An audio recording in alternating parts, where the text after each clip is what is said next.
সাহাবারা বিশ্বনবীকে কখনো রুকানার কাছে যেতে দিত না। সাহাবারা ভাবতো বিশ্বনবী যদি রুকানার দরবারে যায় আর রুকানা যদি বক্সিন মেরে বসে তাহলে বিশ্বনবীর মানিজ্জত নিয়ে টানাটানি। I have sent you as a mercy for the whole world, for the entire universe. বিশ্বনবীও মারে না, রুকানাও মারে না, খেলাও শুরু হয় না। তো মক্কায় সবচেয়ে বড় কুস্তিগিরের নাম ছিল রুকানা। কি নাম?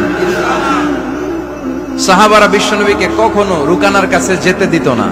সাহাবারা ভাবতো বিশ্বনবী যদি রুকানার দরবারে যায় আর রুকানা যদি বক্সিন মেরে বসে তাহলে বিশ্বনবীর মানিজ্জত নিয়ে টানাটানি। কিন্তু বিশ্বনবী তো শুধু সিলেক্টেড কিছু পার্সোনালিটিদের জন্য নবী হয়ে আসেননি। ওমা আরসালনাকা ইল্লা রাহমাতাল লিল আলামিন। ও নবী, আমি আপনাকে গোটা বিশ্বের জন্য রহমত আর বরকত করে পাঠিয়েছি। তো বিশ্বনবী একদিন ফজরের সালাত শেষে লুকিয়ে লুকিয়ে মক্কার সবচেয়ে বড় বক্সার চিনেন তো? বক্সার মোহাম্মদ আলীর নাম শুনছেন? আমেরিকাতে প্রথম কালিমা পড়ে মুসলমান হয়েছিল। তার এই কনভার্সনের কারণে পুরো আমেরিকা কেঁপে উঠেছিল। এরপর ইউরোপে কালিমা পড়ছে ডক্টর মরিস বুকাইলি, ইউরোপ কেঁপে উঠল। এরপরে তামিল নায়িকা কালিমা পড়ল মানিকা রেহা মারেতিরাজ, মুসলিম হয়ে নাম দিল রাহিমা। সুবহানাল্লাহ কইবেন না? পাকিস্তানের ইউসুফ ইওয়ানা খ্রিস্টান, কালিমা পড়ে নাম দিল মোহাম্মদ ইউসুফ। নেলসন ম্যান্ডেলার আপন নাতি ম্যান্ডেলা কালিমা পড়ে মুসলমান।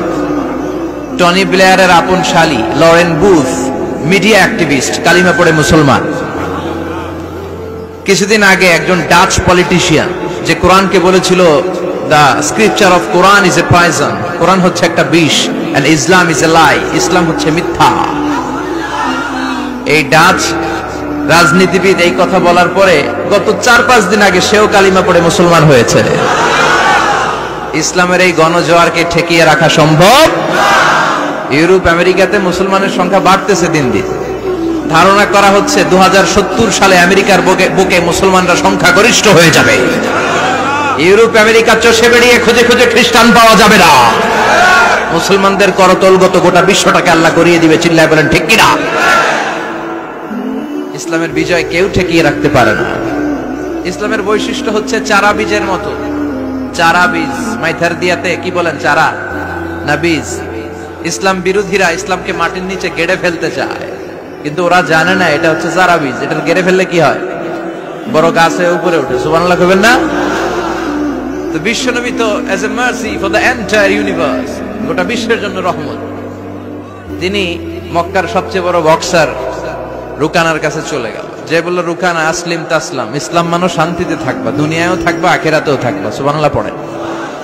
রুকানা বলে, না আব্দুল্লাহর বেটা মোহাম্মদ, আমি তো কালিমা পড়বো না। যদি বক্সিং খেলে আমারে হারায় দিতে পারো তাইলে কালিমা পড়ো। বিশ্বনবী বললেন, আমি তো বক্সিং খেলি না রে বাপ। রুকানা বলল, তাহলে আমিও কালিমা পড়ি না। বিশ্বনবী রাজি হলেন অবশেষে। ভাবলেন, আমি বক্সিং খেললে একজন যদি জাহান্নাম থেকে জান্নাতি হয়, বক্সিং খেললে সমস্যা কই? কি রহমতের নবী, কি অ্যাটিটিউড, কি পজিটিভনেস, কি প্রোঅ্যাক্টিভনেস, অলওয়েজ প্রোঅ্যাক্টিভ। সব সময় ইতিবাচক চিন্তা করতেন। নেতিবাচক চিন্তা কারে বলে বিশ্বনবী জানতই না। সুবহানাল্লাহ পড়েন। বিশ্বনবী রাজি হলেন। এবার বক্সিং খেলার পালা। রুকানা হাফ প্যান্ট পরে গায়ের মধ্যে জাইতুনের তেল মেখে এভাবে লাফাচ্ছে। আপনারা রেসলিং খেলা দেখছেন? তেল মেখে পজিশন নেয় মারার জন্য প্রতিপক্ষকে। তো বিশ্বনবী তার পজিশন নেয় না, বিশ্বনবী দাঁড়িয়ে আছে। রুকানা বলল, মোহাম্মদ, আমি লাফাচ্ছি, তুমি লাফাও না কেন? তুমিও লাফাও। বিশ্বনবী বললেন, না আমি লাফাই না, কারণ আমি সেলাইবিহীন লুঙ্গি পরি। সেলাই ছাড়া লুঙ্গি পরে যদি কেউ লাফায় বাতাসে সতর খুলে যাওয়ার সম্ভাবনা আছে না নাই? কি লাজুক নবী ছিলেন। কেউ বিশ্বনবীর লজ্জাস্থান জীবনেও দেখে নাই। হালিমাতুস সাদিয়ার বাড়িতে যখন বিশ্বনবী থাকতেন, হালিমাতুস সাদিয়া 5 বছর এই কুরাইশি মুহাম্মদ ছেলেটাকে লালন পালন করেছে। হালিমাতুস সাদিয়া বলল, এই 5 বছরের ব্যবধানে কোনোদিন কুরাইশি মুহাম্মদরে কাঁদতে দেখি নাই। ক্ষুধা পেলেও ছেলেটা কাঁদতো না, ব্যথা পেলেও কাঁদতো না। শুধু লজ্জাস্থানের জায়গা থেকে কাপড়টা সরে গেলে শিশু মুহাম্মদ চিৎকার দিয়ে উঠত। এবার মারামারির পালা। রুকানা বলে, মুহাম্মদ তুমি মারো। বিশ্বনবী বললেন, তুই মার, কারণ আমি মারলে ওই মায়ের হজম করার ক্ষমতা তোর নাই। বিশ্বনবীর এক হাতে জান্নাতি 40 জনের শক্তি ঢুকায় দিছে কে? বিশ্বনবী মাইট দিলে এটাও হজম করতে পারবে? কথা কর। পারবে না। এখন রুকানাও মারে না, বিশ্বনবীও মারে না, খেলাও শুরু হয় না। এখন ছবি টবি তোলা বাদ দেন, কোন ছবি তুলবেন না, এই ছেলে সিট ডাউন। বিশ্বনবীও মারে না, রুকানাও মারে না, খেলাও শুরু হয় না। এখন রুকানা বলে মোহাম্মদ তুমি মারো।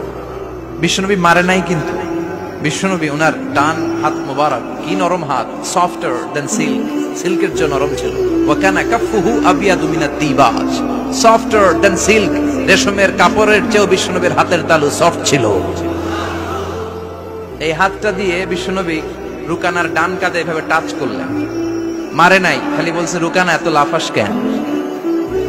টাচ করার সাথে সাথে রুকানা বেহুশ হয়ে জমিনে পড়ে যায়। সবাই তো অবাক, ঘটনা কি, ঘটনা কি, কি মিরাকেল, কি অলৌকিকত্ব। পানি ঢেলে রুকানারে হুশ ফিরানো হয়েছে।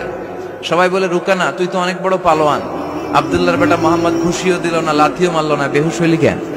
রুকানা বলে আরে তোরা তো দেখোস নাই, তোরা দেখেছিস মোহাম্মদ হাত দিয়ে ধরেছে, আমার মনে হয়েছে বিশাল পাহাড় এসে কাঁধে চেপেছে। এজন্য ইসলামের অ্যাটিটিউড হচ্ছে ডিফেন্সিভ, আগে মারে না, আগে মারে না, মাইর খায়, কিন্তু খাইতে খাইতে দেয়ালে যখন পিঠ থেকে যায় তখন কিছু মাইর দেওয়ার দরকার আছে না নাই? Defensive attacking system. এমনকি যুদ্ধের ময়দানে বিশ্বনবী বলতেন খবরদার, সিভিল সিটিজেন যারা আছে, সাধারণ নাগরিক, তাদের গায়ে হাত তোলো না। চিফ অফ মিলিটারিকে বিশ্বনবী ডিরেকশন দিয়ে দিতেন, সাধারণ নাগরিক মেরো না, কোন নারীর গায়ে হাত তোলো না, বৃদ্ধ বৃদ্ধার গায়ে হাত তোলো না, শিশুদের গায়ে হাত তোলো না, ওই এলাকার ধর্মীয় পাদ্রীদের গায়ে হাত তোলো না। তোমাদের বিরুদ্ধে যারা যুদ্ধ করছে তারাও যদি তলোয়ার রেখে দিয়ে হাত তুলে বলে surrender, Al Aman, Aman, I sick the security, হাত তুলে আমান চাইলে তাদেরকেও মেরো না। আর এই নবীকে ওরা গালি দিয়ে বলে জঙ্গি আর সন্ত্রাস। যারা বিশ্বনবীরে গালি দেয় এরা পিতৃ পরিচয়হীন জারদ সন্তান। বিশ্বনবীরে গালি দিলে কলিজা আগুন লাগে মুসলমান, আগুন লাগে। কার কার লাগে তো হাত উঁচু করে আল্লাহর দেখা।